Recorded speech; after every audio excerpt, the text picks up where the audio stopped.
Bueno, muy buenos días a todos y bienvenidos a esta tercera plática de este congreso. Otra vez, muchas gracias a Janet Thanos por su amable invitación.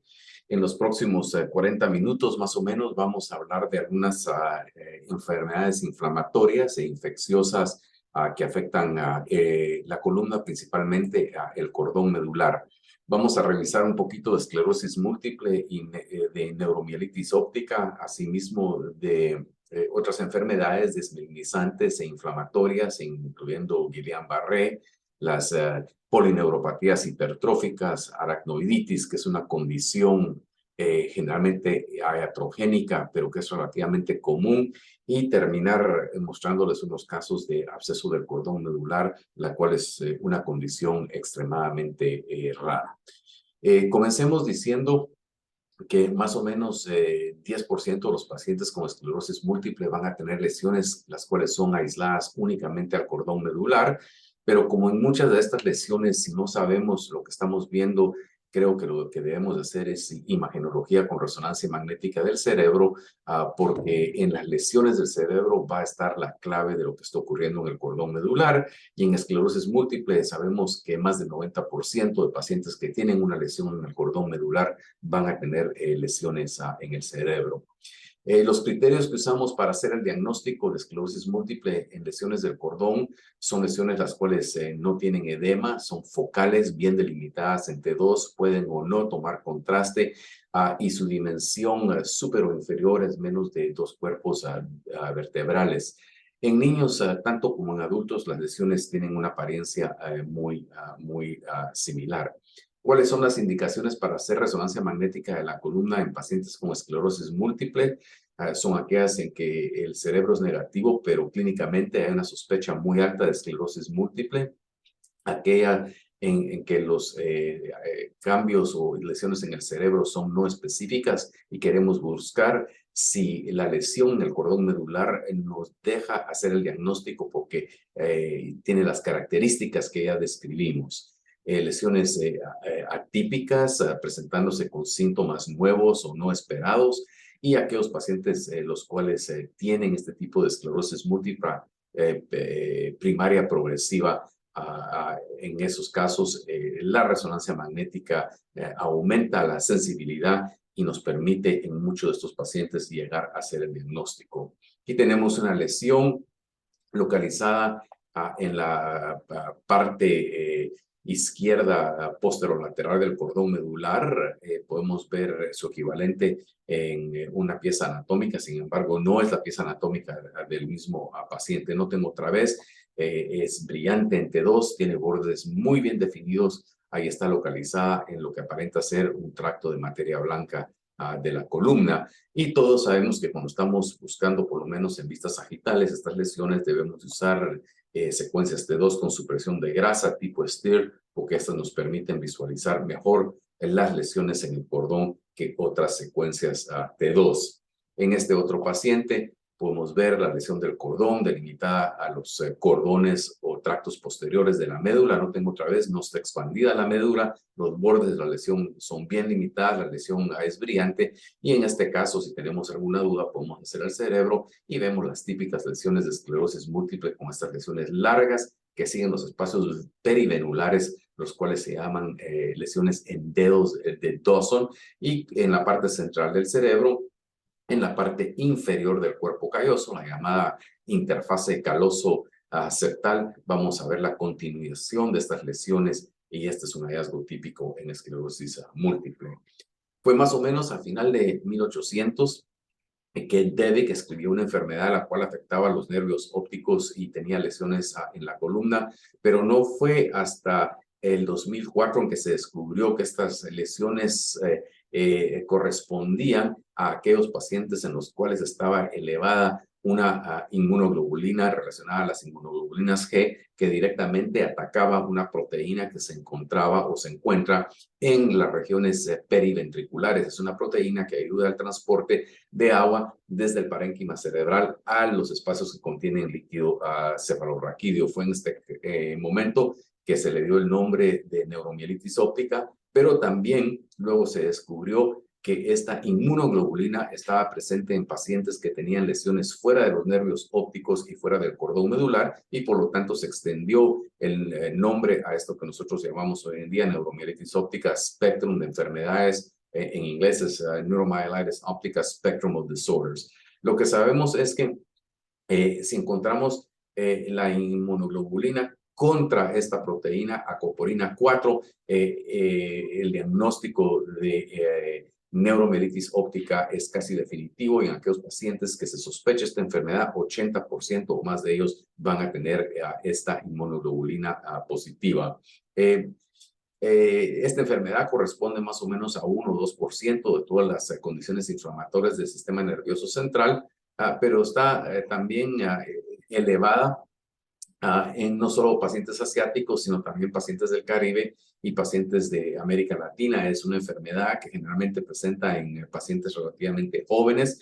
Un porcentaje muy pequeñito de ellas tienen una relación familiar, y la mayoría de estas lesiones se presentan en mujeres, como lo vemos también en la esclerosis múltiple. Generalmente, cuando la neuromielitis óptica afecta el sistema nervioso central, va a afectar los nervios ópticos, los cuales están afectados en casi el 80% de los pacientes, el cordón medular y otras áreas dentro del cerebro. Pero lo que es típico es que cuando vemos una lesión que está localizada por frente de la parte inferior del cuarto ventrículo, en lo que se llama el área postrema, el diagnóstico de neuromielitis óptica debe ser considerado. Estos son pacientes que, porque tienen una lesión a nivel del área postrema, van a tener una historia de vómitos, generalmente los cuales han durado más de 2 semanas, y esta lesión se ve casi en el 40% de los pacientes con neuromielitis óptica. Cuando vemos dónde están localizadas las lesiones, generalmente en el aparato óptico tienen una predominancia por estar localizadas en el quiasma y la parte posterior de los nervios ópticos, ocasionalmente también la parte anterior del nervio óptico, y el nervio óptico puede estar completamente involucrado desde el principio retrovulvar hasta el quiasma óptico. Estos nervios se encuentran agrandados, brillantes en T2, y tienden a captar contraste. Cuando lo vemos en el cordón medular, estas lesiones son diferentes a las lesiones de esclerosis múltiple, porque estas lesiones tienden a ser no solamente largas, midiendo más de 3 segmentos vertebrales de longitud, sino también tienden a involucrar el diámetro transverso de la médula totalmente. Y aquí vemos una lesión, la cual pueden ver ustedes, se extiende desde el área postrema más o menos hasta el nivel de C4, y ven que la captación de contraste nos podría sugerir que se trata de una neoplasia porque es en anillo. Sin embargo, este paciente también tiene captación de contraste en la región prequiasmática del aparato óptico, y como lo vemos por lo menos en este lado aquí, el nervio óptico está involucrado desde su región retrovulvar hasta su región prequiasmática, y creo que en el otro lado también el nervio óptico está difusamente involucrado. Pacientes, ya dijimos, las lesiones pueden ser extremadamente largas. Este paciente tiene una lesión en la parte cervical alta, en la parte cervical baja, y otra lesión extremadamente larga en la parte dorsal alta. Y como pueden ver, ustedes, varias de estas lesiones tienden a captar contraste. Las lesiones pueden ser recurrentes, y en este caso vemos una lesión involucrando el área postrema. La vemos muy bien en la imagen flare axial. Esto fue en el 2013, y un año más tarde la lesión del bulbo medular ha desaparecido completamente, pero el paciente ha desarrollado otra lesión a nivel dorsal alto. Pueden ver ustedes aquí la lesión es brillante en T2 y también captando contraste casi en una forma de anillo, la cual nos puede llevar a la confusión si no estamos conscientes de que estos pacientes este hallazgo en estos pacientes puede representar una inflamación de la columna. Esto no es una enfermedad desmielinizante como lo vemos en esclerosis múltiple, sino tiene que ser una mielitis necrotizante, y por lo tanto el pronóstico del paciente no es tan bueno. Bueno, pasemos a ver ahora lo que se llama en inglés ADEM, Acute Disseminated Encephalomyelitis, encefalomielitis aguda diseminada. La mayoría de estos pacientes tienen la historia de un síndrome viral de 2 a 3 semanas antes de presentar con una encefalopatía aguda. Sin embargo, en los estudios hechos no se han encontrado virus en estos pacientes, por lo tanto se cree que podría ser una inflamación parainfecciosa, alérgica, inflamatoria a una partícula viral.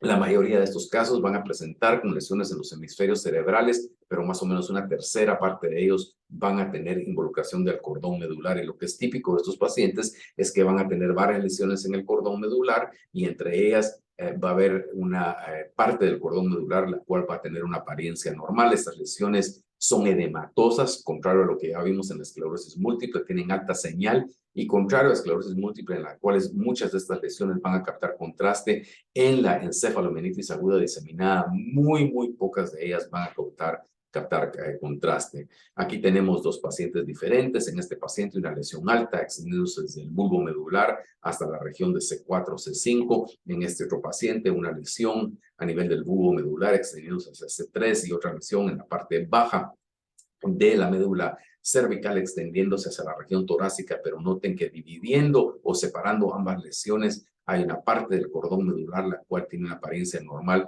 y esto es típico de lesiones en el cordón medular de la encefalomielitis aguda diseminada. Aquí hay otro paciente, tiene una lesión muy larga involucrando C1 hasta la parte baja de la región cervical. Pueden ver ustedes que el diámetro transverso total del cordón está involucrado. En este caso hay pequeña captación de contraste en la parte superior y mediana de la lesión, pero sin embargo lo que nos deja hacer el diagnóstico es la imagenología del cerebro. En estas vistas axiales de Flair ven ustedes estas lesiones de materia blanca, las cuales tienen una apariencia típica. Tienen esta apariencia de bordes mal definidos, como que son una nube, generalmente no captan contraste y a pesar del tamaño grande de estas lesiones, no hay efecto de masa. Ustedes pueden ver que los ventrículos laterales, así como los surcos corticales, tienen una apariencia normal en estos pacientes. Bueno, pasemos ahora a hablar del síndrome de Guillain-Barré. Esta es una enfermedad postviral, pero ocasionalmente, como vamos a ver en algunas pantallas, puede ser después de recibir algunas vacunas. El curso clínico de estos pacientes es típico, generalmente tienen una parálisis flácida de miembros inferiores, la cual comienza alrededor de 1 a 6 semanas después de una enfermedad viral. Esta parálisis va progresando desde el principio hasta más o menos 3 a 4 semanas después, luego hace una meseta y luego estos pacientes 2 semanas después empiezan a mejorar y los síntomas van cayendo hasta casi desaparecer completamente, pero sin embargo síntomas residuales se van a ver hasta en 2/3 partes de los pacientes, así que no es una enfermedad insignificante. Histológicamente, produce desmineralización e inflamación, como muchas de estas enfermedades desmielinizantes e inflamatorias. La histología no es diagnóstica, sino que el diagnóstico se hace a través de histología, hallazgos de laboratorio, hallazgos clínicos y hallazgos de resonancia magnética. Lo que es típico en casos de Guillain-Barré es que la resonancia magnética demuestra captación de contraste, engrosamiento o aumento de señal T2 en las raíces ventrales de la cola de caballo. Por lo tanto, estos pacientes vienen a la emergencia, clínicamente tienen Guillain-Barré y el clínico va a pedir una resonancia magnética únicamente para estar seguro de que se trata de Guillain-Barré, porque los hallazgos en imagenología son típicos, como lo vemos en este caso. Pueden ustedes ver la captación de contraste en las raíces ventrales de la cola de caballo, lo ven muy bien ustedes aquí en la imagen parasagital T1 después de gadoliño, y si ponemos atención, creo que esas raíces en las vistas axiales, las cuales está captando contraste, están ligeramente engrosadas cuando las comparamos a las raíces posteriores. Aunque en la gran mayoría de casos, la captación de contraste es únicamente en las raíces ventrales de la cola de caballo, ocasionalmente vamos a ver captación de contraste no solo en las raíces ventrales, sino en las raíces dorsales, como lo vemos en este paciente. Y ustedes pueden ver bien en las vistas axiales que tanto las raíces ventrales como las dorsales en este paciente no solo captan contraste, sino están engrosadas.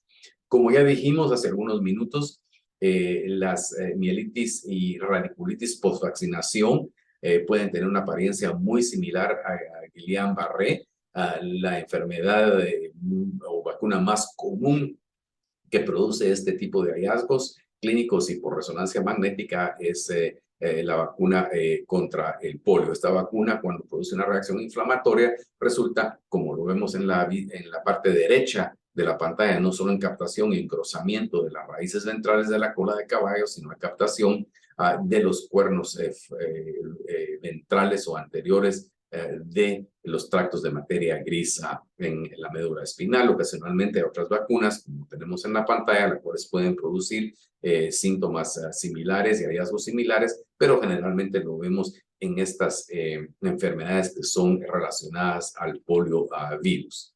Mielitis transversa es un término generalizado, no describe la etiología, sino que únicamente describe los hallazgos imagenológicos y clínicos de estos pacientes. Las mielitis transversas pueden ser causadas por una gran variedad de entidades, como lo pueden ver ustedes en la pantalla, desde enfermedades inflamatorias, sistémicas, vasculitis, o enfermedades virales. Ocasionalmente puede estar relacionada a una recurrencia de esclerosis múltiple, pero como ya vimos, las lesiones de esclerosis múltiple tienden a involucrar únicamente segmentos muy bien delimitados del cordón medular donde cursan los tractos de materia blanca. Lo que es típico de la mielitis transversa es que si hacemos imágenes axiales, el área total transversa de la médula va a estar involucrada, la médula va a estar expandida, hay captación de contraste en 50% de los pacientes y generalmente estas lesiones tienden a ser muy, muy largas, 3 a 4 cuerpos vertebrales en su dimensión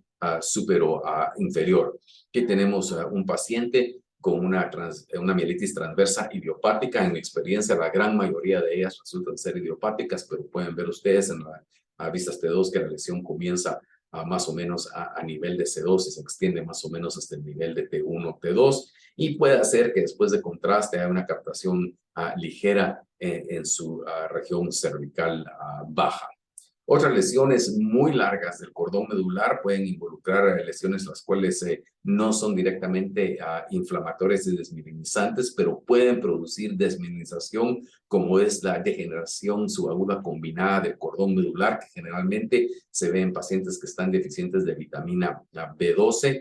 En estos pacientes es la parte posterior del cordón medular, el cual está afectado, como lo ven ustedes en esta imagen T1 con captación de contraste en la parte dorsal, y noten la extensión de la lesión que se extiende casi de la parte inferior del cuarto ventrículo hasta la región torácica alta y seguía extendiéndose para abajo. Lo que es típico de estas lesiones es que en las vistas axiales tienen una apariencia como de una ancla de un barco, porque están involucrando los cordones posteriores, así como los tractos de materia blanca posterolaterales, dando esta imagen que casi simula ser la de una ancla.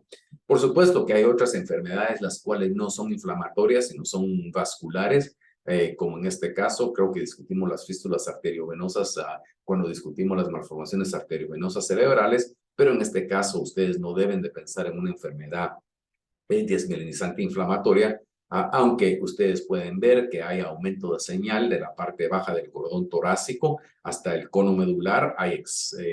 Esta región está expandida y hay una captación de contraste muy fuerte, pero lo que podemos ver es que en la parte dorsal y anterior de la médula hay estos vasos dilatados cortosos, los cuales son venas, las cuales están drenando la fístula arteriovenosa, como lo ven ustedes en el angiograma, y pueden ver ustedes la vena descendiente extremadamente tortuosa, la cual correlaciona con la vena descendiente tortuosa en la parte dorsal del cordón medular en la resonancia magnética. Así que es otra cosa que podemos tener en mente en el diagnóstico diferencial de estas lesiones extremadamente largas del cordón, las cuales tienen hiperseñal en T2 y captan contraste. Por supuesto que para todas estas lesiones, principalmente las lesiones en la parte posterior del cordón, hay un diagnóstico diferencial. Lo pueden ver ustedes aquí en la pantalla.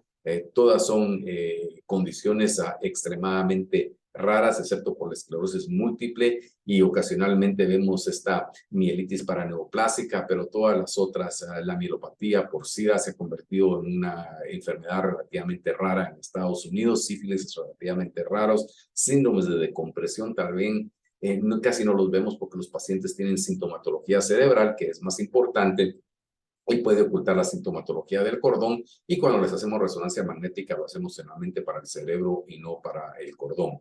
Aquí tenemos un paciente con SIDA. Pueden ustedes ver las lesiones de virus de inmunodeficiencia humana en el cerebro que produce estas áreas de materia blanca simétricas, generalmente frontales, sin efecto de masa, las cuales tienen este tipo también como de aspecto como de nube, con bordes muy pobremente definidos. Note que el paciente es un paciente joven, ya tiene atrofia cortical y dilatación de los ventrículos laterales, pero en este paciente, en la columna, vemos estas hiperseñales marcadas en la parte del dorso posterior del cordón medular, lo cual es típico para este tipo de mielopatía inducida por el virus.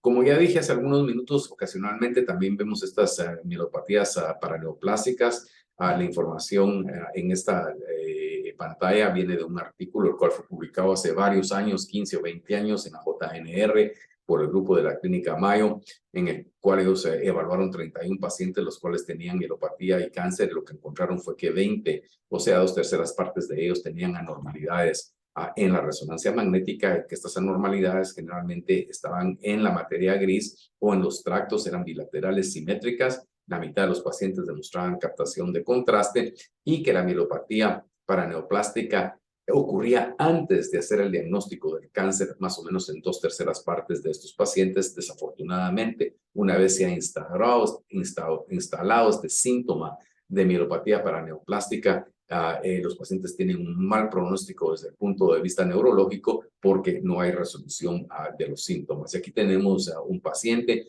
noten otra vez en la vista axial, hay involucración de la materia gris y la materia blanca. En la vista sagital T2, en la parte derecha, izquierda de la pantalla, ven ustedes que hay hiperseñal del cordón medular torácico bajo extendiéndose hacia la región del cono medular y que no hay una captación significativa de contraste, pero que posiblemente hay captación de contraste, tal vez en la periferia. Vemos aquí una línea blanca en la parte ventral de la médula y una línea blanca en la parte posterior que podría ser captación de contraste en la periferia del cordón medular. Pero otra vez tenemos que sospechar en pacientes los cuales presentan con una mielopatía de este tipo que pues, se podría tratar de una mielopatía paraneoplástica. Por supuesto que hay pruebas de laboratorio con anticuerpos antineoplásticos, los cuales pueden resultar positivos haciendo el diagnóstico de estos pacientes.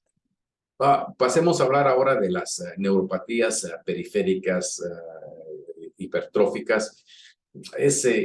Son lesiones extremadamente raras, generalmente involucran los nervios periféricos, pueden tener involucración no solo del cordón medular, sino del cerebro.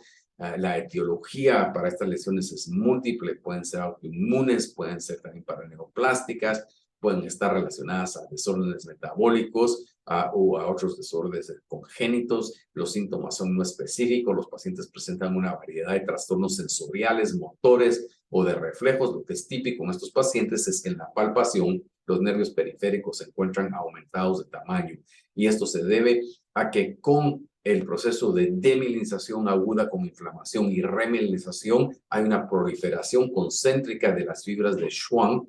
Cuando estos nervios son biopsiados y son cortados en una sección axial, van ustedes a ver la apariencia de capas de una cebolla, porque estas capas van a representar los periodos de demilinización y remilinización que ha sufrido el nervio. Las tres más comunes que hemos visto nosotros en nuestra práctica es la neuropatía crónica inflamatoria desmielinizante, CIDP, Chronic Inflammatory Demyelinating Polyneuropathy, CMT, que es Charcot-Marie-Tooth, enfermedad de Charcot-Marie-Tooth, y esta enfermedad de Dejerin-Sotos, que generalmente es una enfermedad pediátrica que es extremadamente rara. La mayoría de casos para nosotros es la neuropatía crónica inflamatoria desmielinizante y la enfermedad de Charcot-Marie-Tooth. Aquí en este paciente con CIDP pueden ustedes ver el engrosamiento de las raíces ventrales y dorsales a nivel de la columna cervical. Las raíces ventrales y dorsales captan contraste. Ven también así que los ganglios de las raíces están aumentados de tamaño y captan contraste de una manera exagerada, porque recordemos que los ganglios dorsales generalmente tienen de una forma normal alguna captación de medio de contraste, pero sin embargo En este paciente también hay agrandamiento y captación de contraste de los nervios trigéminos. Podemos ver captación de contraste por los ganglios trigéminos en las cuevas de Meckel y también podemos ver captación de contraste por lo menos en el lado derecho del nervio facial. Algunos de estos pacientes tienen lesiones cerebrales las cuales pueden simular esclerosis múltiple, como lo vemos en estas vistas de Flair en este paciente. Y recordémonos que la neuropatía crónica inflamatoria desmielinizante es el equivalente de esclerosis múltiple fuera del sistema nervioso central. Es el equivalente histológicamente y clínicamente de la esclerosis múltiple en el sistema nervioso periférico, pero ocasionalmente vamos a tener pacientes los cuales tienen no solo lesiones de esclerosis múltiple, sino que tienen lesiones de CIDP en el sistema periférico, posiblemente como este paciente. En este otro paciente, vistas del plexo braquial, vistas del plexo lumbosacro, nos demuestran un agrandamiento marcado no solo de las raíces periféricas, también de los ganglios dorsales, como lo vemos en la vista coronal del plexo braquial, sino que también en este caso vemos el agrandamiento y la hiperseñal de dos de las raíces nerviosas dentro del saco tecal. Así que un caso muy, muy bonito de una neuropatía crónica inflamatoria desmielinizante. Y aquí hay otro caso en la vista parasagital. Ven ustedes el agrandamiento de las raíces nerviosas proximales, ven el agrandamiento de los ganglios dorsales de las raíces nerviosas. Lo mismo vemos en la vista axial y en este caso pueden ustedes seguir la parte periférica del plexo braquial que está entre los músculos escaleno anterior, escaleno medio y posterior. También en el mismo paciente ven ustedes la captación exagerada de los ganglios dorsales de las raíces nerviosas en la parte cervical baja, y si vemos dentro del saco tecal, vemos que hay engrosamiento y captación de contraste en las raíces anteriores como en las raíces dorsales. En este paciente también, muy similar al paciente anterior, captación de contraste por los nervios trigéminos aumentados de tamaño y algunas lesiones no específicas de materia blanca, las cuales pueden estar relacionadas a la enfermedad o pueden ser completamente no específicas y relacionadas a otra condición. Dijimos también, aparte de la neuropatía crónica inflamatoria desmielinizante, la que vemos con alguna regularidad en nuestra institución, es la enfermedad de Charcot-Marie-Tooth. Esta es una enfermedad congénita que se debe a una aberración o anomalía en el cromosoma 17, en la cual hay la producción de una proteína que codifica para la mielina periférica, la cual ya no está funcionando bien y por lo tanto su codificación no es adecuada y la producción de mielina periférica no sucede como normalmente debería de suceder. Esta es una enfermedad familiar, por lo tanto, cuando la encontramos en un paciente, hay que mandar a los pacientes a consulta de genética porque hay que explorar a toda la familia para estar seguros que no la tienen. Es una enfermedad crónica debilitante para la cual no hay cura.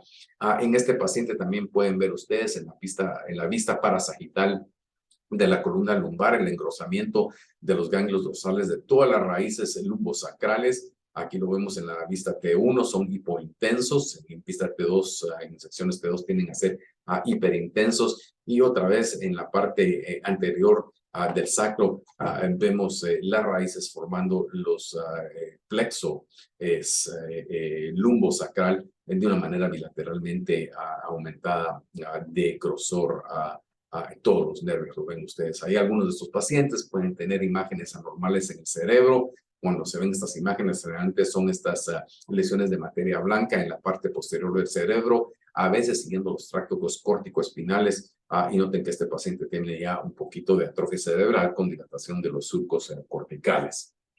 Bueno, vamos ahora casi a terminar hablando un poquito de esta condición, la cual es muy, muy común, que se llama aracnoiditis. Es un nombre incorrecto porque aracnoiditis nos da a entender que únicamente es la membrana aracnoidea la cual está involucrada, pero sin embargo sabemos que este proceso inflamatorio va a involucrar las tres capas meningias de la columna.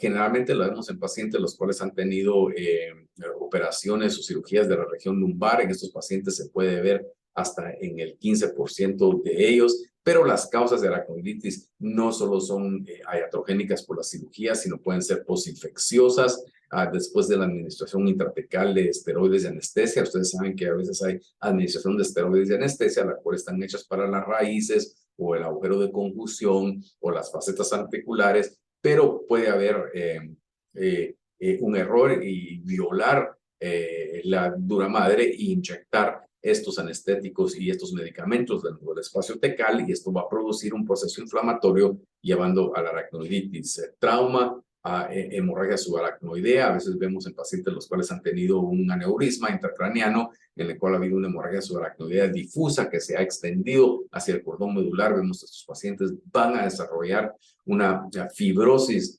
de las meninges, llevando a múltiples quistes y septos dentro del canal medular torácico y lumbar, lo cual puede producir compresión de la médula y llevar a síntomas. Y antes se creía que la mielografía estaba incluida, pero hoy en día con los contrastes que usamos para mielografía, la inyección de contraste en el espacio intratecal casi nunca resulta en aracnoiditis. Así que creo que debemos ya de descartar esta idea de que un mielograma puede producir una aracnoiditis. Por supuesto que si hicimos una punción lumbar traumática y ha habido una hemorragia significativa dentro del saco tecal, entonces se puede desarrollar una aracnoiditis, pero no es secundaria al medicamento que estamos poniendo, el medio de contraste, sino que es secundario a la hemorragia. El síntoma más común de estos pacientes es completamente no específico, es un dolor crónico en los miembros inferiores. Generalmente la clasificamos de acuerdo a sus hallazgos por imagenología. Estos hallazgos imagenológicos son en mielografía tradicional o en tomografía computarizada post-mielografía. Estos hallazgos generalmente son difíciles, por lo menos algunos de ellos, de visualizar en resonancia magnética. El tipo 1 es lo que se llama un saco tecal, lo cual pierde su patrón normal, o sea que en lugar de ustedes de ver las raíces nerviosas que se están llenando, casi la apariencia de un árbol, de un pino invertido, lo que vamos a ver es que esas raíces nerviosas no se llenan y el saco tecal pierde esa apariencia de un árbol y se ve completamente como un tubo. Este es un hallazgo imagenológico que se ve generalmente en mielografía convencional y no lo vemos en resonancia magnética, pero lo podemos ver también en reconstrucciones coronales y sagitales en una tomografía computarizada post-mielografía. Luego podemos ver lo que se llama un saco tecal vacío. ¿Qué es un saco tecal vacío? Hay una aracnoiditis y una fibrosis de las raíces nerviosas a las paredes del saco tecal. Entonces, la parte central del saco tecal, donde podríamos esperar ver todas las raíces nerviosas, se encuentra completamente vacío porque se han adherido o se han fibrosado a la parte periférica. Pueden haber defectos focales. Estos defectos focales generalmente esa fibrosis de las raíces nerviosas dentro del saco tecal, y dentro del saco tecal se puede ver una apariencia que casi parece una masa e inclusive puede llevar a confusión porque este proceso inflamatorio, esta aracnoiditis, puede llevar a la captación de contraste, y luego puede haber una fibrosis del saco tecal de las raíces, las cuales llevan casi a la presencia de una masa intratecal, y ocasionalmente con el tiempo estas masas pueden calcificar, y si hacemos una tomografía computarizada puede verse calcificación en la parte central del canal medular, la cual corresponde a una aracnoiditis fibrosante, la cual se ha calcificado. En este caso aquí tenemos múltiples defectos dentro del saco tecal. Estas son las raíces nerviosas, las cuales están agrupadas una con la otra debido a una fibrosis que las ha unido. Pueden ustedes ver en la vista sagital de la imagen T1 la fibrosis de estas raíces, en que ya no vemos las raíces independientemente, sino que vemos son estos grupos de raíces fibrosadas. En este ejemplo acá pueden claramente ver ustedes que el paciente tuvo cirugía posterior con laminectomías y pueden ver lo que se llama un signo del saco vacío. En este paciente, estas ligeras irregularidades, las cuales están en la periferia del saco tecal, son las raíces nerviosas, las cuales están cicatrizadas y fibrosadas con la parte periférica del saco tecal, y por lo tanto la parte central permanece no tiene ninguna raíz, y esto es lo que se llama un signo del saco tecal vacío. En este paciente también podemos ver esta fibrosis marcada de las raíces nerviosas. El paciente ha sido operado posteriormente, como lo pueden ver ustedes en la pantalla, y esto es lo que nosotros ya, este efecto de masa, donde todas las raíces están casi dentro de un grupo, nosotros llamaríamos una aracnoiditis fibrosante, y que dije ocasionalmente pueden calcificar. Noten en este caso, en una parte más alta de la región lumbar, podemos ver que todas las raíces nerviosas son esta casi estructura de forma triangular, la cual se encuentra rodeada por líquido cefalorraquídeo en la imagen T2. Estas raíces de la cola de caballo, así todas están fibrosadas una con la otra, dando origen a esta apariencia casi como las alas de Batman, o una región de apariencia, una normalidad de apariencia triangular dentro del saco tecal. Y para terminar, en los próximos 2 o 3 minutos, hablemos de abscesos del cordón medular. Son extremadamente raros. Yo creo que he visto en 35, 40 años de práctica académica, tal vez 4 o 5 casos. Estas son lesiones las cuales se encuentran en pacientes que tienen historia de administración de drogas intravenosas o que tienen catéteres intravenosos a muy largo plazo, pacientes con cáncer que están inmunosuprimidos, pacientes con enfermedad congénita del corazón que tienen una incidencia aumentada de enfermedades infecciosas del corazón y endocarditis bacteriana, y pueden estar soltando émbolos infectados, y en aquellos pacientes los cuales tienen tumores del cordón medular, porque se cree que hay aumento del flujo sanguíneo hacia las regiones donde están estos tumores. Yo nunca he visto la combinación de un tumor con abscesos. Si alguno de ustedes tienen un caso, por favor, mándenmelo. Pero hace muchos años en AJRN se publicó lo que se llamaba una serie muy grande de abscesos del cordón medular, y únicamente tenían 7 pacientes. Estos pacientes venían, creo que era de Turquía o del Medio Oriente. Habían tardado 8 años en reclutar a estos pacientes, 7 pacientes. Creo que es bastante en 8 años. Se abolió la comparación a lo que yo he visto. Yo he visto más o menos, creo que 1 o 2 casos cada 10 años. Bueno, la bacteria causante más común en estos pacientes era Streptococcus, y cuando lo vieron en los pacientes que eran niños era estafilococo y schistosoma, que es endémico en algunas partes del mundo, y lo que estos pacientes generalmente presentaban era una lesión de hiperseñal en T2 con una captación de contraste marginal, la cual era no específica. Y aquí tenemos un paciente el cual demuestra una lesión que se extiende de C2 hasta posiblemente C7, pero hay edema, creo que hasta la parte alta de la columna dorsal. Noten que después de la administración de contraste, por lo menos en la parte inferior de la lesión, hay captación periférica de contraste, y como lo vemos en la vista axial, hay captación periférica. Estos pacientes generalmente tienen un curso clínico en el cual tienen fiebre y tienen una progresión muy rápida de los síntomas neurológicos. Son síntomas neurológicos que progresan casi a la paraplegia o a la cuadriplegia en 24 o 48 horas a lo más. Sin embargo, si tenemos la capacidad de hacer imágenes de difusión, el diagnóstico es un poquito más fácil. En estas imágenes que me prestaron pueden ustedes ver una lesión la cual capta contraste en la parte inferior de la médula cervical, y como lo vemos en las imágenes de difusión, podemos ver brillantez en la imagen de difusión y restricción de la difusión, este aspecto oscuro en el mapa de ADC. Y este es el mismo comportamiento que vemos en abscesos cerebrales, y por lo tanto esto nos debe hacer pensar en una lesión que tiene captación periférica de contraste y que su parte central tiene restricción de la difusión en un paciente que tiene fiebre y progresión rápida de los síntomas que estamos viendo un absceso. Por supuesto que esos abscesos tienen que ser drenados, porque el pronóstico de estos pacientes, inclusive con la cirugía y el drenaje, tiende a ser muy pobre. Bueno, estamos casi a 39 minutos. ¿Qué fue lo que repasamos? Revisamos algunos conceptos básicos de neuromielitis óptica y esclerosis múltiple. Revisamos también la encefalomielitis aguda diseminada, EIDEM. Hablamos de mielitis transversa, la cual es una descripción en una entidad per se. Hablamos también de Guillain-Barré y las mielitis posvaccinación, de las neuropatías hipertróficas. hablamos de una cosa muy, muy común que es la aracnoiditis y luego terminamos repasando un poquito de abscesos del cordón medular, la cual en experiencia, como ya dije, es una condición extremadamente rara. Bueno, con eso los dejo.